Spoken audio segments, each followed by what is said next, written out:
કચ્છ અને ગુજરાતની રસપ્રદ ઘટનાઓને સમાચાર જાણવા અમારી ચેનલને લાઇક, શેર અને સબસ્ક્રાઇબ કરો. રાપર નગરપાલિકાની રાબેતા મુજબની સામાન્ય સભા પ્રમુખશ્રીની અનુમતિથી શરૂ કરવામાં આવેલ, જેમાં સૌપ્રથમ માજી શાસક પક્ષના નેતા શ્રી પતિશ્રી નિલેશભાઈ માલી જેઓનું તાજેતરમાં અવસાન થતાં 2 મિનિટ મૌન પાડી શ્રદ્ધાંજલિ અર્પણ કરવામાં આવેલ. ત્યારબાદ ગત સામાન્ય સભાની કાર્યવાહીનું વાંચન કરવામાં આવ્યું અને થયેલ જુદા જુદા ઠરાવોને બહાલી આપવામાં આવી. રાપર નગરપાલિકા સને 2026-27નું બજેટ રજૂ કરતા 41 કરોડની આવક સામે 35 લાખની પુરાંતનવાળું રજૂ કરતા સર્વાનુમતે બહાલી આપવામાં આવી. તેમજ સન 2026-27ના વાર્ષિક ભાવો મંગાવવાનું ઠરાવવામાં આવ્યું. માહે ઓક્ટોબર 2026થી ડિસેમ્બર 2026 સુધીના ત્રિમાસિક હિસાબો રજૂ કરવામાં આવ્યા. તેમજ રાપર શહેરને મળનાર સને 2026-27ની જુદી જુદી ગ્રાન્ટોના વિવિધ વિકાસના કામોનું આયોજન કરવામાં આવેલ.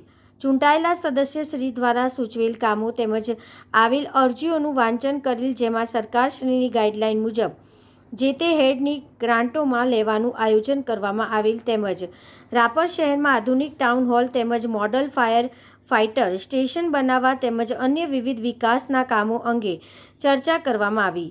હાલે સ્વ હરિસિંહ જીત ખેતાજી સોડા લાઇબ્રેરી ભવન જે બિલ્ડિંગ જર્જરિત હાલતમાં હોય, નગરપાલિકાના ઉપરના માળે સ્થળાંતર કરવા ચર્ચા કરવામાં આવી. નગરપાલિકા કચેરીમાં સોલર સિસ્ટમ લગાડવાની ચર્ચા કરવામાં આવી.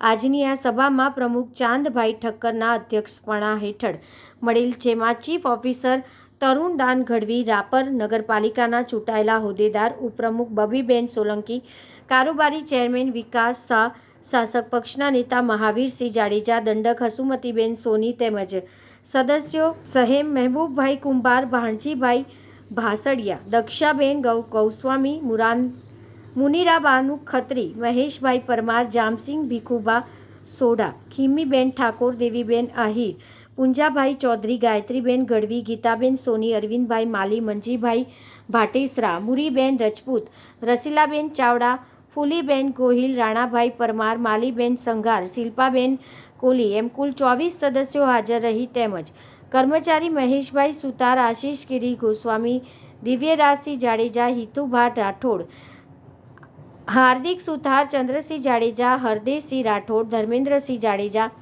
બાબુભાઈ કોલી, નિલેશભાઈ ઠક્કર હાજર રહ્યા હતા.